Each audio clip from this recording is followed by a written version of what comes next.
Hey guys, Ponce here on the PBE, here to talk to you guys about the potential new Zeke's Herald. So it's been considerably reworked. You might recall the old version, aside from its base stats, was like attack speed and life steal aura or something to that effect. Now it is, well, as you see right here. So let me show you the build order. It costs 2,300 gold total. It says 2,000 here because I already have the cloth armor. But builds out of an Amp Tome, Glacial Shroud, and another Amp Tome. Total, or the final stats are 250 mana, 35 armor, 50 AP, and 10 cooldown reduction. And now it has this weird unique active thing where you activate it on a targeted ally, binds to target ally with a 60 seconds cooldown. So basically after every 60 seconds of the cooldown is up, you can rebind, in theory, to different allies, which I'll show you guys in a sec.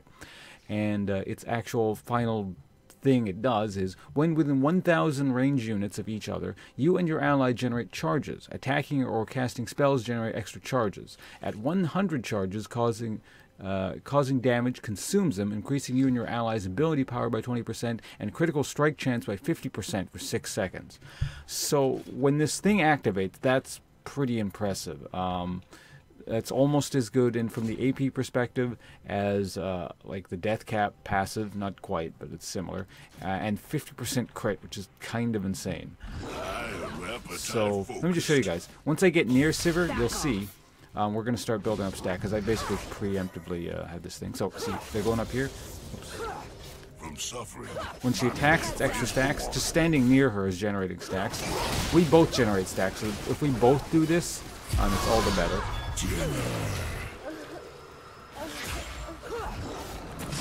I'm just casting spells. Let's heat her to generate the thing. Now she can actually deal damage to the Nunu there. Or rather, yeah, even attacking enemies will generate this thing. So as you can see, my AP went up. She has 50% extra crit. She should be critting quite a bit actually. And then it's out. So as you can see, it's not the longest thing ever, but while it lasts, that's pretty potent, I would say.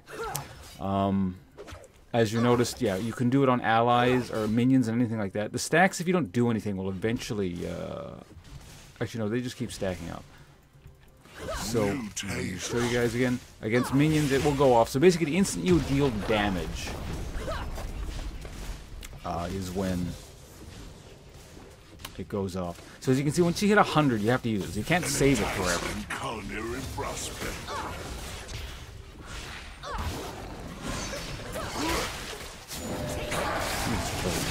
For the hell of it, so I can talk about stuff. We'll leave Nunu alive. So yeah, it's kind of interesting. As you can see, it's got that built-in component, which I find sort of interesting, that you can't just save stuff wherever. If I leave the range where we're not doing anything, it disappears. So as you can see, I'm at 1,000 range. We just lost all the stacks. And if I want to, I can switch the target. We're going to go over here. And yeah, she's now my target. So as you can see, I'm building stacks again with the Ash. She's going to recall, so we're not going to do anything with it. So, yeah, I don't know. That's kind of an interesting... I don't know if it's ultimately worth it. I mean, it should be. 50% crit is pretty crazy.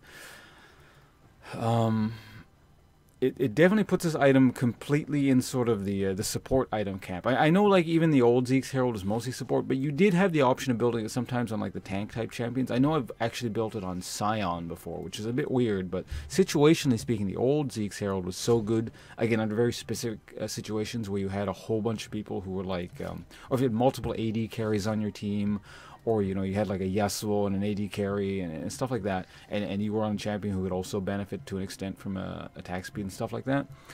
The thing was, yeah, it was very situational in terms of when it was good, and when it was good, it was really good, and when it wasn't, you just never built it. So it was kind of a weird item. Now this is much more of a kind of a general, yeah, if you're a support, you can kind of build in it. It'll probably work out for you kind of thing. So yeah, that's all I have to say on this item so far. I'll probably test it out in an actual game when I do more actual Tam Kench gameplay stuff, my live stream and stuff like that. So keep your eyes open for that. Other than that, I don't really have too much more to say about it. Interesting stuff. We'll see if it actually hits live like this, or it's due for some more changes. Anyway, it's enough yammering on by me. I'll see you guys around, and yeah, bye.